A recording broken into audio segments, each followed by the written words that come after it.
எப்படியோ கட்சி வந்தா நம்மளுக்கு நல்ல பொழப்புக்கா. கூட்டு போறாங்க, பிரியாணி தராங்க, தலைக்கு 200 ரூபாய் கொடுக்குறாங்க.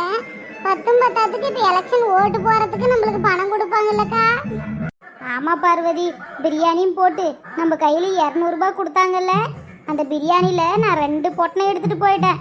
எங்க பசங்களையும் கூப்பிட்டு வந்தேங்களா, அதனால அன்னைக்கு சாப்பிட்டு அடுத்த நாள் காலையிலயும் பிரியாணி சூடு பண்ணி தின்னு வச்சுக்க பாத்துக்கவே. பழைய பிரியாணி தான் டேஸ்டா இருந்துச்சு.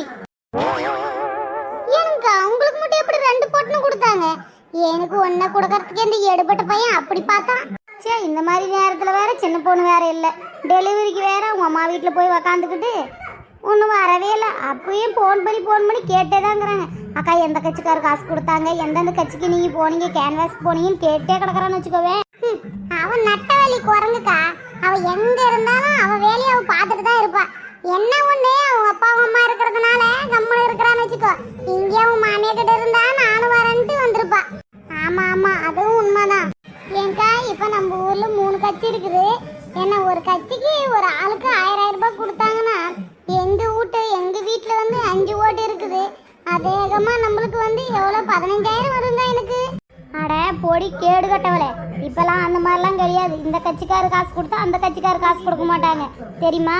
எல்லாம் அவங்க கட்சிக்காரெல்லாம் கமிட்டி போட்டு தான் நாங்கள் இந்தந்த வீட்டுக்கு கொடுக்குறோம், இந்தந்த ஆளுக்கு கொடுக்குறோம், நீங்களாம் கொடுக்காதீங்கன்னு சொல்லிடுவாங்க. அதை விட்டுவிட்டு 3 கட்சிக்காரர் இருக்கிறாங்கன்னா 3 கட்சிக்காரமே கொடுக்க மாட்டாங்க. ஏங்கா அவங்க பாட்டுக்கு மேல இடத்துல இருந்து கட்சிக்காரர் பணம் கொடுக்குறாங்க, இவங்க கீழே இருக்கிறவங்க இவங்க ஆட்டே போறதுக்கே சரியா போயிருது. ஆமாக்கா, அது வெந்துதான் உண்மைதான். என்னங்கடி மாநாடெல்லாம் போட்டு முடிச்சாச்சா? ஒன்றும் இல்லை பாட்டியம்மா, இப்போதான் வந்தோம்.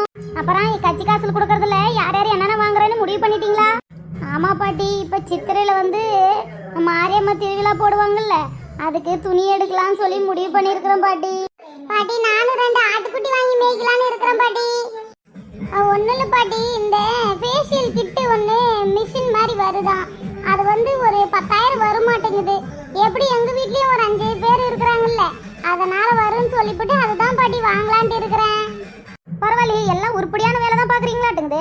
பாட்டி எல்லாத்தையும் கேட்டிங்களா, என்ன கேட்டிங்களா? ஆமா மீனா, நீ என்ன செய்ய போற?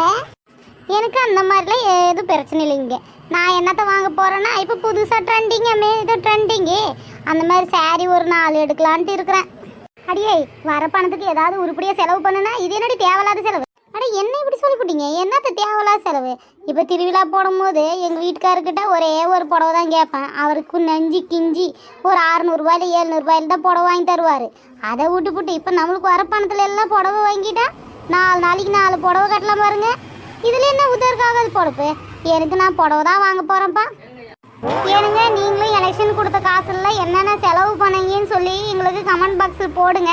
நான் செய்கிற செலவு எனக்கு பிடிச்சிருக்கு. உங்களுக்கு பிடிச்சிருந்தா எங்களுக்கு வந்து என்னுடைய சேனலை வந்து சப்ஸ்கிரைப் பண்ணுங்கள், ஷேர் பண்ணுங்கள், மறக்காத பெல் ஐக்கானையும் கிளிக் பண்ணுங்கள். அதுக்கப்புறம் மறந்துட்டு போகிறீங்க, இன்னமும் வந்து நம்மக்கிட்ட வந்து எலெக்ஷன் வீடியோ வந்து இன்னமும் வந்து நம்ம டெலிகாஸ்ட் பண்ண போகிறோம்.